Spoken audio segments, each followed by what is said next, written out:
Welcome to the National Festival of Breads. I'm Eric Atkinson, and I'll be your host for today's event. We are excited that you could join us today. The National Festival of Breads is the country's premier amateur yeast bread baking competition. It is sponsored by King Arthur Baking Company, Kansas Wheat, and other valuable sponsors. Back in 1990, the Kansas Festival of Breads started as a humble statewide competition. After 16 years, the popularity and the success of that event prompted the Kansas Wheat Commission to open it up nationwide every 2 years, inspiring thousands of amateur home bakers in nearly every state across the country to develop new yeast bread recipes and be rewarded for their baking skills, their techniques, and their creativity. Home bakers put their best breads on the line as they competed in these 4 categories: say cheese, go nuts, wholesome and healthy, and quick and easy. And today we'll meet these finalists and learn about their winning recipes, as well as crown 2023 Best of Breads champion and the People's Choice winner. We'll also get some great baking tips from King Arthur Baking Company, and we'll see the journey that wheat goes through to get all the way from the field to your favorite bread. But before we get started, the co-directors Cindy Falk and Marshall Boswell and myself want to say thank you for joining us virtually today. This year we received about 200 recipe submissions, and a group of culinary professionals, food marketing and baking educators sifted through these recipes, judging on a set of criteria, including recipe creativity and originality, ease of preparation, detailed instructions, nutritional value, eating quality, flavor, and aroma. Now, after months of rigorous testing in the Kansas Wheat Commission Test Kitchen, 4 recipes emerged as the top finalists for each category. Now, let's meet our finalists. Our first finalist is Carol Adamek, who entered Nutty Pumpkin Cranberry Dinner Rolls and is the quick and easy category finalist. Carol is an accomplished baker from Dallas, Texas, and she has entered bread and other baked goods in the state fair there for 27 years, but was wary about baking with yeast until about 12 years ago. In order to work through this challenge, she attended a workshop that helped her see the benefits of working with yeast. Carol enjoys the challenge of working with yeast, exploring new categories of bakery items, and learning the unique characteristics it brings to each item. She enjoyed developing these Nutty Pumpkin Cranberry Dinner Rolls to bring a little bit of complexity and depth of flavor profile to the traditional potato roll. She loves these flavors independently and thought that it would work well together in a dinner roll.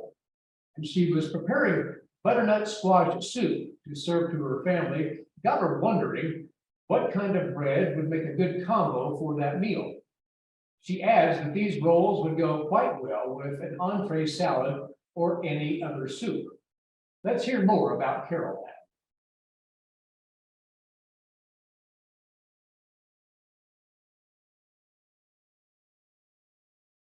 I'm Carol Adamek.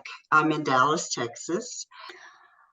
I've always liked to bake. I don't know, 40 years or so.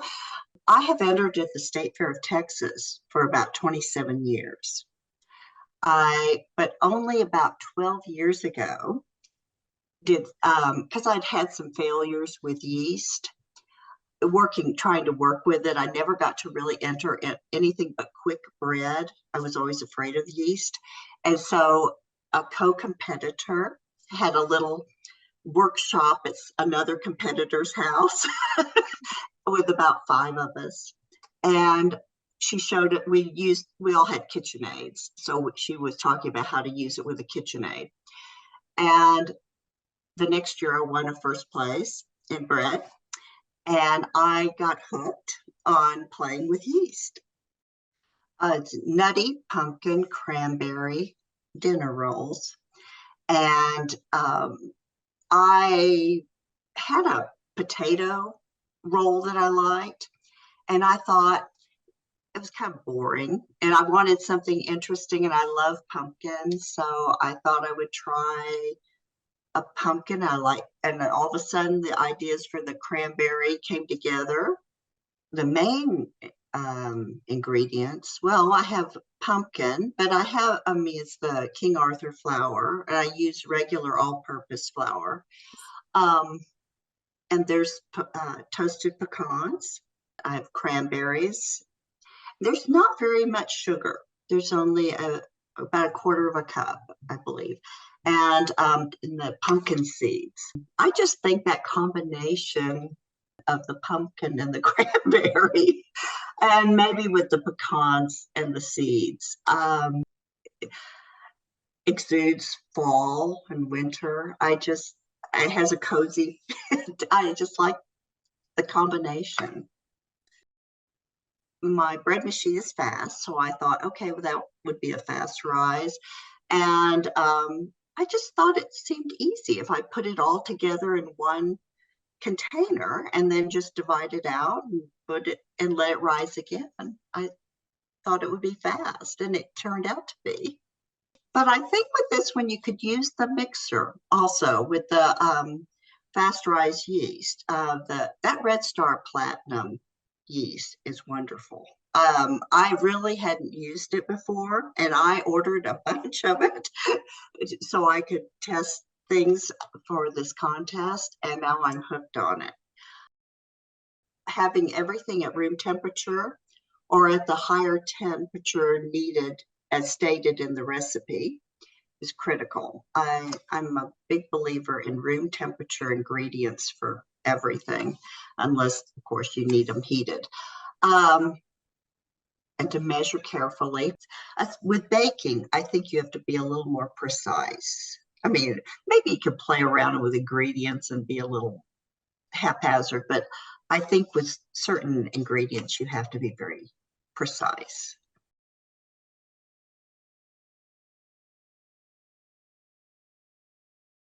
Thank you, Carol, and congratulations on being a finalist.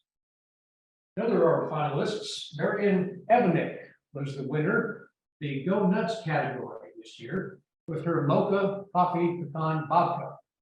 Originally from Canada and now residing in Austin, Texas, Marian has been baking since she was a preteen. Both sets of her grandparents immigrated from Ukraine at the turn of the century, which has played a big role in her baking journey. Now, the inspiration for Marian's winning recipe came from this tradition practiced in her ancestral country. Marian explains wanting to submit a bread that was not too sweet, but that did remind her of her heritage and the importance of her home. She enjoys cinnamon rolls and streusel bread and wanted to combine her love for these breads with one that's a traditional and cultural piece for her. Let's hear more about Marian.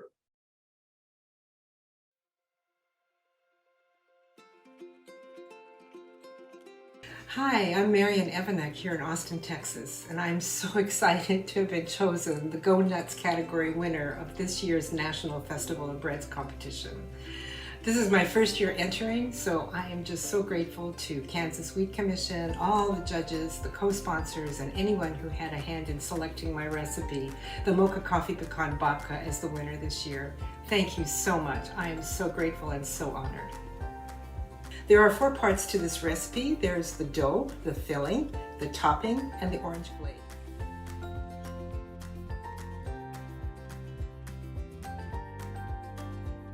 Some of the main ingredients were nuts, of course, pecans. Living in Texas, we do have a lot of pecan trees, and so it was just a natural fit, I would say. I worked with King Arthur flour a lot, especially the bread flour, and so that was another ingredient that I used. And then, of course, I used the Fleshman's Active Dry Yeast. And other ingredients included the espresso coffee, the orange zest and glaze, the cardamom, the cocoa powder, the sugar, of course, brown sugar. It really wasn't until I was about 15 that I learned how to bake. I mean, that I actually started baking.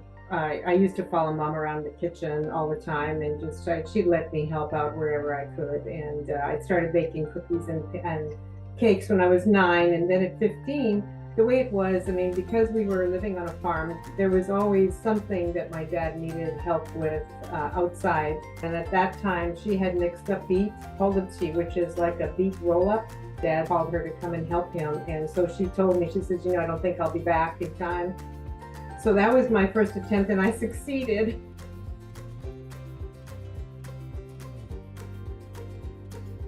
I'd say, first of all, don't be afraid of baking with yeast.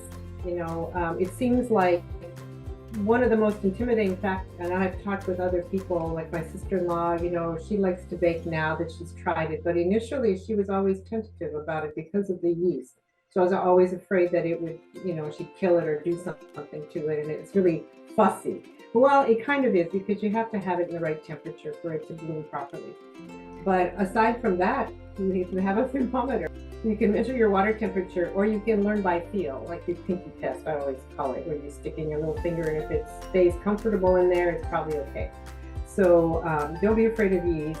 Don't be disappointed if things don't turn out right for you the first time you bake. I mean, chances are it's going to be just fine. It maybe doesn't meet your expectations the first time or two. That's okay. Just don't be discouraged by that, because you'll develop your sixth sense, so to speak, of bread baking, and practice makes perfect. Sometimes people are afraid of baking bread because it takes so much time. Well, in my experience, it seems that you've got chunks of time where you're busy with it, but otherwise there's plenty of room in between and around it where you can actually do other things. You know, you've got your prep, you make your dough, that maybe takes 20 or 30 minutes, and then you let it rise for an hour and a half, and you can do something during that time. And then you know, punch it down, you make it out, and then you let it rise again, you know. So there's those breaks in time where it's not as daunting as what it seems. And it can be a lot of fun, I think, in my experience. So give it a try. Perhaps the only other thing I'd like to say is that bread baking in the Ukrainian culture is a really important thing. And so in addition to having a natural interest in it, it's just one of those things where bread is it's a holy thing. It's a gift of life, and also it is shared amongst people as a sign of friendship and acceptance. And so one of the things that actually just kind of came upon me was when Ukraine was invaded. I'm originally from a small town in rural Saskatchewan, Canada, by the name of Kenora. My grandparents, both sets of my grandparents immigrated from Ukraine, so I'm of 100% Ukrainian descent. There was a company in Kyiv, they're called Good Bread, and they're a bakery, and what they do is they bake bread, and they hire people with handicaps, and they hire them to help them in the bakery. And then what the bakery does is they actually deliver this bread free of charge to people who have been trapped in their homes, to the military, to people in hospitals. It's all just given away free so that they can have something to eat. And so when I heard of this, it just, it touched my heart deeply, and they were in need of a mixer because they needed a bigger mixer. So I hope I can say this without crying, but being Ukrainian, I do the Easter eggs, the Ukrainian Easter eggs, and it just, one night I couldn't sleep, and I said, you know, I'm just going to make eggs, and I'm going to try to sell them, and whatever we get, I'm going to send it to them. And we made over $2,000, and we sent the money over to Good Bread. And so they were able to get their mixer, and to this day now, they started with 180 loaves of bread a day, and now it's like 2,000 loaves, where they just travel throughout Ukraine distributing this bread free of charge as food. So very humbled with that as well.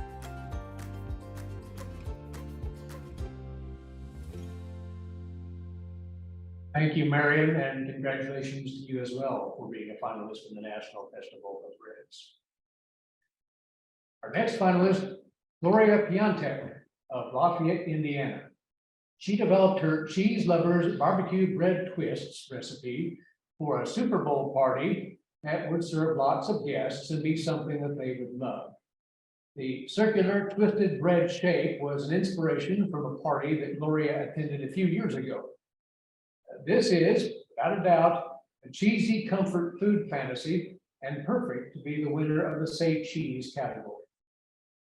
Now, when asked about what qualifies this bread for this category, she describes that this bread is a great way to tie together flavors that everyone enjoys: cheese and barbecue.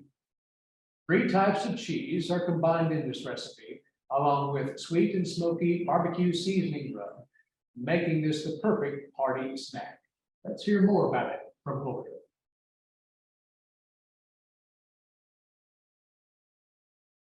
Hi, I'm Gloria Piatek. I'm from Indiana, Lafayette, Indiana. I am a wife, a mother, a grandmother. I wear a lot of hats. I retired from teaching, and I actually am a person who's an educational consultant, as well as I do podcasts. And I love to bake. A while ago, I was inspired by actually a recipe I made, I want to say maybe 6 years ago for a party. And it was a snack bread and it was round. So it's cheese lovers, a barbecued bread twist. It contains lots of cheese, all right? But the actual great thing about it is that it's a blend. And you know, when you blend flavors, that's like the best. So it has cream cheese, it has the processed cheese, it has the pop of pepper cheese. I mean, it just is full of cheese. And I have nuts in that have that little smoky flavor of almond. I love that. Gives you that crunch that you really like. And it is the kind of thing that is just, it pops the whole thing together, giving you that crunchy crispness. You know, when looking at this recipe, the first thing you say is, oh, that's too hard for me to make. Guess what?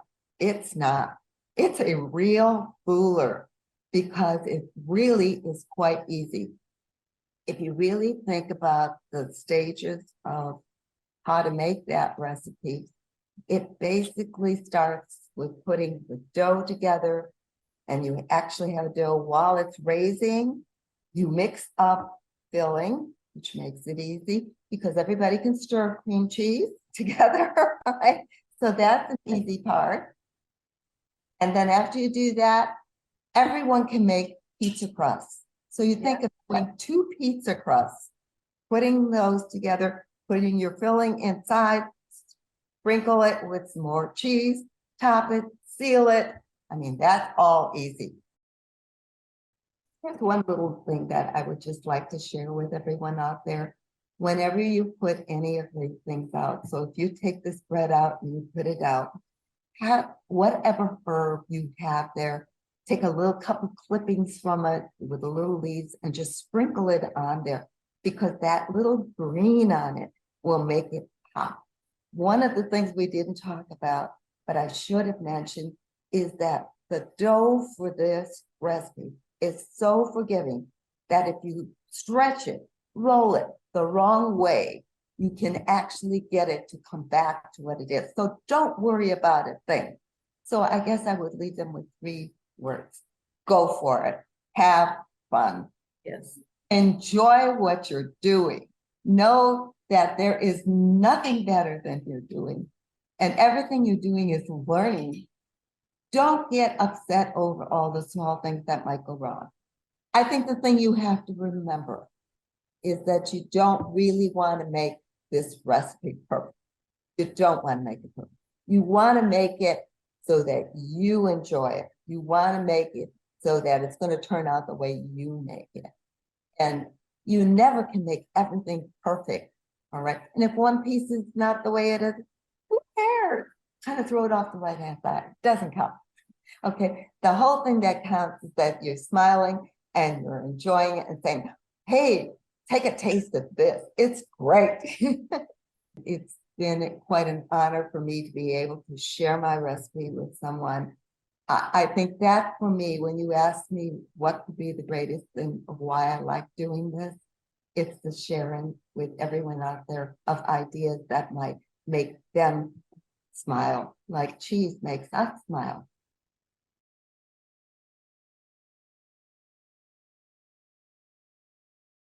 Thanks, Gloria, and congratulations to you likewise for being a finalist. Dr. Susan Wiebe is also a finalist. She's the winner of the Wholesome and Healthy category this year with her nutritious 97 grain rolls. Susan grew up and practiced medicine in Wichita, Kansas, but currently lives in Pittsburgh, Pennsylvania, where she bakes for herself, for her family, and for her friends. While Susan was trying to develop a recipe for submission to this competition, she enjoyed another roll recipe that she had made recently. She adapted the inspiration roll recipe to be this easy, Nutty 7-grain roll recipe by keeping the shape, but adding the 7-grain cereal and olive oil to make a healthier option that achieves her goal. Now, Susan enjoys this roll as a savory side to have with a salad or a soup, but also as a nutritious sandwich base. Let's hear more now from Susan.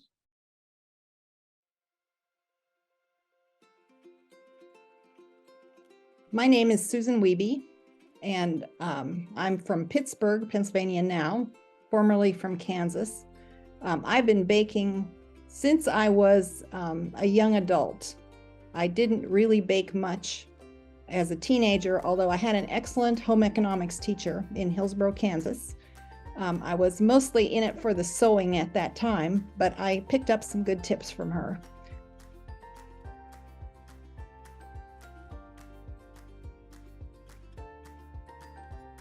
So while the name is Nutty 7-grain rolls, Nutty refers to the shape of the rolls. They're tied in a knot.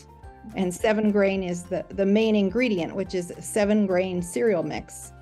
The background is that I was trying to develop a recipe for this contest, and I had had good success with a roll recipe that was called Italian oil rolls, which is really quite different. I migrated a ways away from it. But I kept the shape, which was the knot.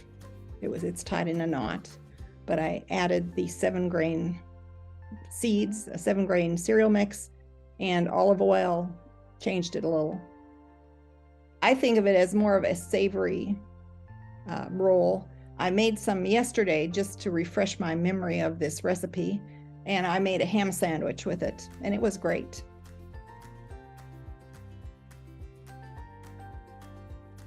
I think the most important one is to allow the mix to soften in the water at the beginning, and I usually would do that while I'm getting the other things ready.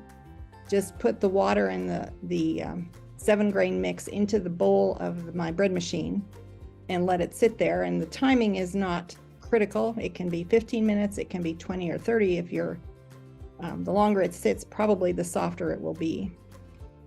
Beyond that, I would say take time to let it rise. Don't get in a hurry. I think it's a good recipe, especially for people who are either trying to manage portion sizes and food intake, which I am and lots of others are.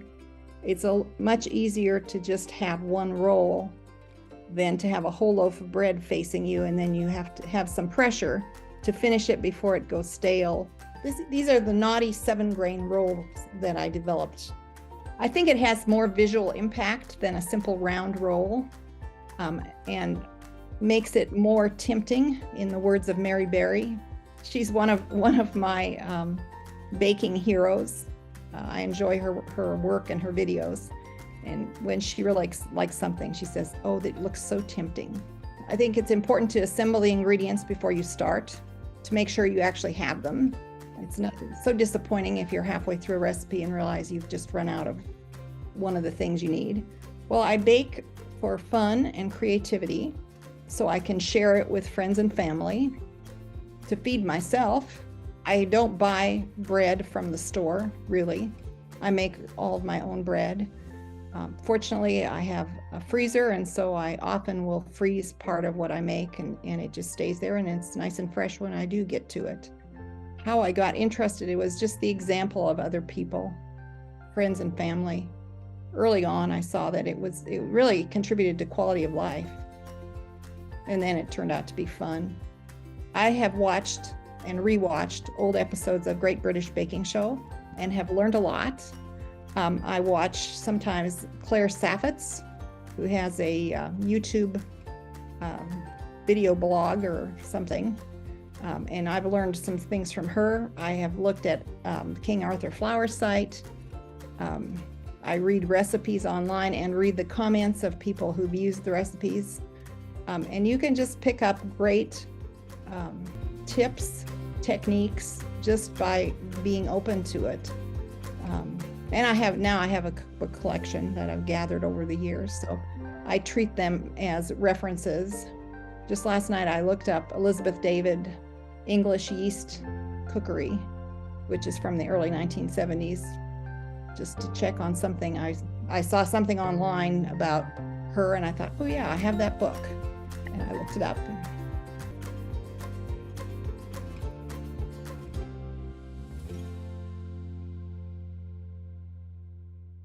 Thank you, Susan, and congratulations to you as well.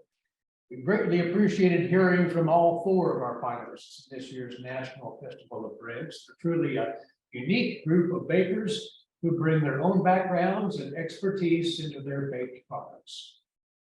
The festival would not be possible without our sponsors. King Arthur Baking is the go-to resource for baking knowledge and inspiration. We'd ask you to check out and follow King Arthur on YouTube to see what millions of bakers are so excited about. Let's hear now from King Arthur Baking Company.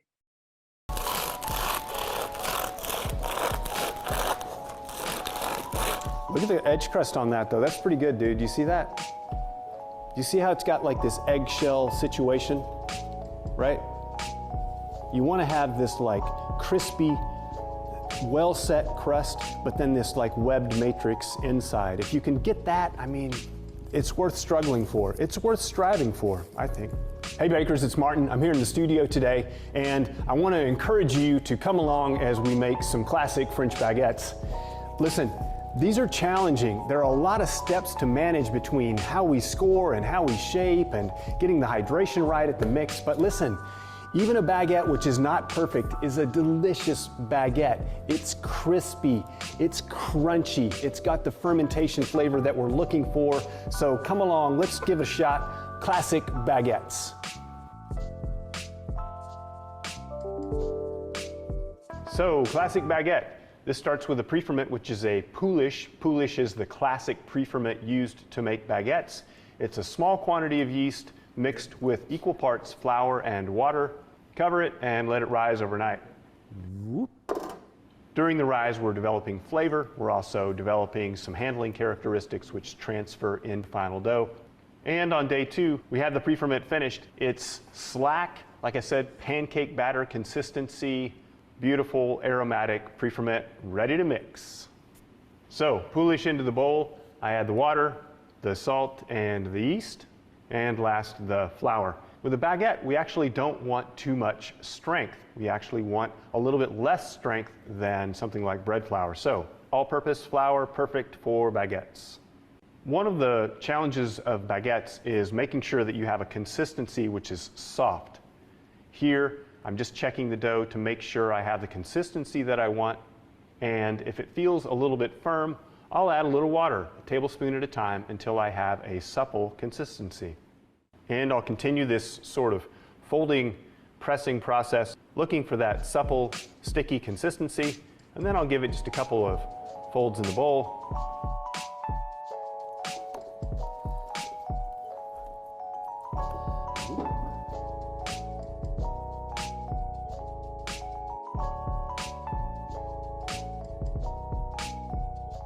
And we're done. Time for bulk. All right, the reveal. So after the first rise, we're going to get this dough out of the bowl and ready for the divide. I like to flour the top and then release the dough from the edge of the bowl using a flexible scraper and a little bit of flour. And then I'm going to divide into 3 equal pieces. And for a pre-shape, I'm going to use a tube. So I bring the sides in,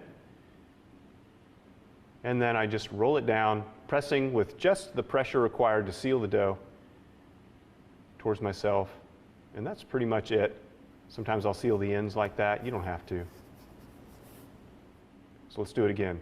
Right side in, left side in, pat to seal, and then just fold it down. So the purpose of this pre-shape is to give you an even form when you go to the final shape. Baguettes, we want to be consistent in width, end to end, so having this nice regular form to begin with will help us when we go to our final shape. And cover them 15 minutes, something like that. They need to relax a little bit before you can extend them into the length of a baguette. So let's do the final shape. I'm going to prepare my baker's couche, or in this case it's just some linen, a little bit of flour on it to keep the baguettes from sticking. So, final shape. Gently pat to remove any large bubbles. We're going to do a letter fold. So towards yourself 2/3 of the way, turn it around, pat to seal, and then fold to the middle. That's our letter. And here I'm looking to make sure that it's relatively even from end to end. So I've done my letter fold, and now using the heel of my palm, I just gently press to seal, and then back and forth. And in the back and forth process, I want some travel to that baguette. I'm actually rolling it back and forth. That helps to smooth and even. I roll it back and forth until I'm at the diameter that I want of the final shaped piece of dough. Once I have that diameter, I come in with both hands and gently roll back and forth, moving toward the ends. So I'm placing these baguettes seam side up on the couche. I want to know where that seam is because I'm going to cut or score the opposite side before they go into the oven. So I keep track of that seam, and we'll set them to proof. Baguettes, you want to load into the oven a little bit on the young side. What I'm looking for here when I do this little finger test is to see that after I press the dough, it slowly refills the space. It sort of bounces back. And these look like they're ready to load. The final proof with baguettes is not terribly long, 45 to 60 minutes on average. I'm using my transfer peel to make sure that they're straight and that the tips are nice and pointy, and I'll score them. The main thing to consider with scoring is that you give the loaf a place where it will expand. You're sort of telling the loaf where to open. That's the most important aspect of scoring. And scoring is one of those times when the dough can sort of smell your fear. So be confident, go quickly, and keep practicing. So loading the baguettes, and you'll see that I add steam. Steam is critical. Steam is critical for the crust, for the cuts to open, for proper expansion and coloring in the oven. Do we already do this trick where I play like air guitar, like Angus? See this shine and this little bit of cracking here? To me, that says that this is a very thin, crisp crust. You ready? Here we go, here we go. People are always afraid I'm gonna cut my fingers. Sometimes I'm afraid. I've never cut myself cutting a baguette open like that though. What? I'm happy about that. Tucker, you know me. It's hard for me to be happy about my bread sometimes because I love it and I want it to be really nice. But I'm happy about that. I'm very happy about it. So, listen friends, give these baguettes a shot. Your first one is not gonna be perfect. Your last one may not be perfect, but the ones in between will be crunchy and crispy and delicious. So start your journey now. If you haven't tried it yet, try making some baguettes and check out the other content on our channel as well. Like and subscribe, come along. We've got lots of great stuff coming down the pike. So this is Martin and Tucker from the studio with our classic baguettes. Hope you all have a great day. Happy baking. We'll see you next time. And a huge thank you to King Arthur Baking Company for your bread baking expertise and your continued support of the National Festival of Breads. Again, to watch more bread baking tutorials, visit their YouTube channel at youtube.com/King Arthur Baking Company. Now, we'd like to take you all on the journey of wheat from the field to the flour that you use.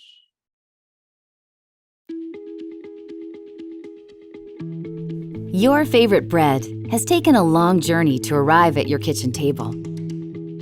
Come along as we follow the field-to-table journey of U.S.-grown wheat.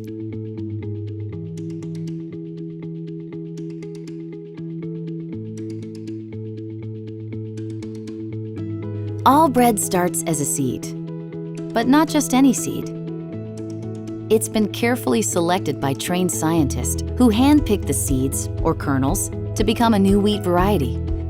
Out of thousands of candidates to be a new variety of wheat, only a handful make the cut.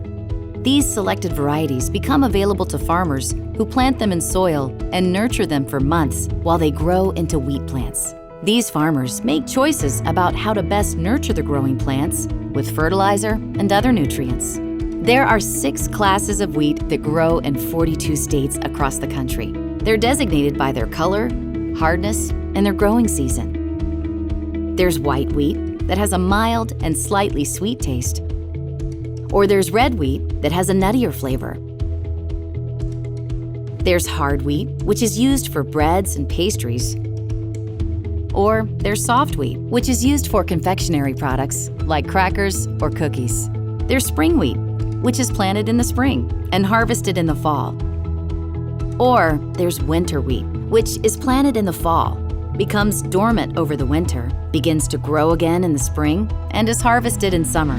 There's also durum, the hardest of all wheats, which gets its own class and is primarily used in pastas. When the wheat is fully grown, it turns from green to gold, the bright, iconic color wheat is best known for. The plants have dried out and become brittle. This means it's time to harvest the wheat. A large machine called a combine is used to cut the wheat, similar to mowing grass. It collects the dried plants, much like a bagger on a lawnmower, and then separates the kernels from the chaff. The chaff is the dried plant, which is blown out of the back of the combine onto the soil. It protects the soil from harsh weather and collects moisture for next year's crop. The kernels, meanwhile, are collected in a large bin inside the combine. When that bin gets full, a grain cart drives beside the combine. The combine then unloads the wheat kernels into the grain cart using an auger. This allows the combine to continually collect wheat kernels the entire time, so it's harvested at the peak moment of quality. The grain cart takes the wheat kernels and unloads them into a large truck or semi that's waiting at the edge of the field. Semis take the wheat to a nearby grain elevator. Grain elevators store wheat until it's ready to be taken to its next destination, either through more semis or by train. About half of the wheat will be loaded onto large ships and exported to customers around the world, while the other half will be milled into flour right here in the United States. Once wheat arrives at a flour mill, it's cleaned to remove impurities such as sticks, stones, and other coarse and fine materials. Then it's sent to conditioning bins, where it's soaked in water for easy removal of the bran. The bran is the protective outer shell of the wheat kernel. Conditioning ensures moisture content is uniform throughout the grain because moisture helps to prevent the bran from breaking during milling. Next, different wheat is blended, known to millers as wheat grist. At this stage, different wheat batches are mixed to create the specific kind and quality of flour to meet the miller's needs.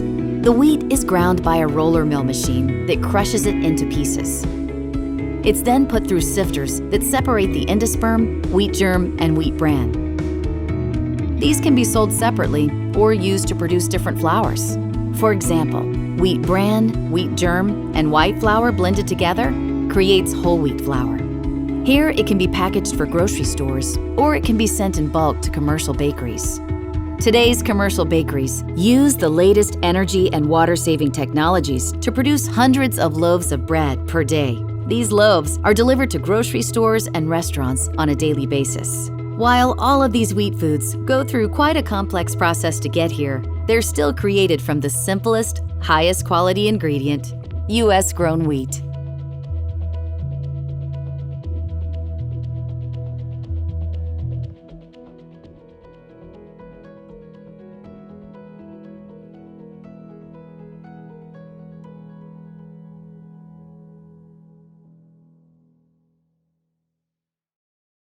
It is a great story, how wheat makes its way through to the flour that these fabulous bakers use in their breads.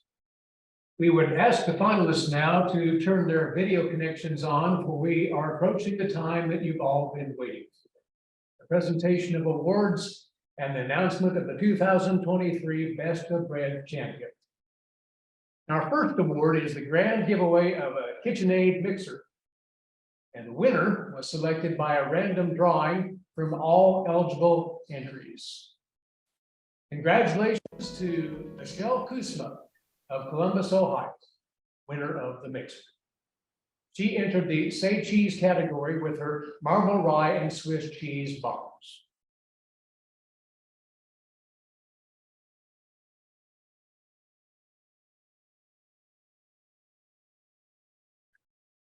Each of our finalists will receive $500 and a baking bundle from the contest sponsors.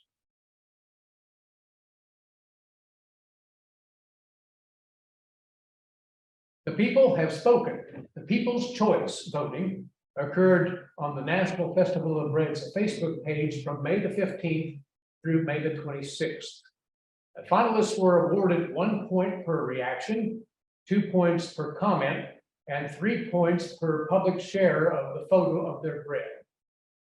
The People's Choice Award winner will receive a prize of bakeware. And the 2023 People's Choice Award winner is Gloria Piantek with her creative and delicious cheese lovers barbecue bread twists recipe. Congratulations, Gloria. And thank you to all of you who voted and learned more about these finalists' recipes. We deeply appreciate your participation.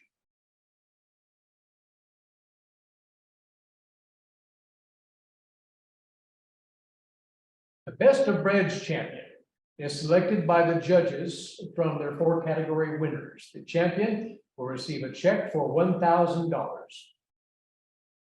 Without any further ado, the 2023 National Festival of Bread's Best of Breads champion is Gloria Piantek with her Cheese Lovers Barbecue Bread Twists. Gloria, please provide us some remarks. Well, thank you. Obviously, this is like a dream. I can't believe something I want to share with everyone, with a beautiful prize like that. I want to thank everyone, all the sponsors of the contest, for giving the opportunity for homemakers to do all this.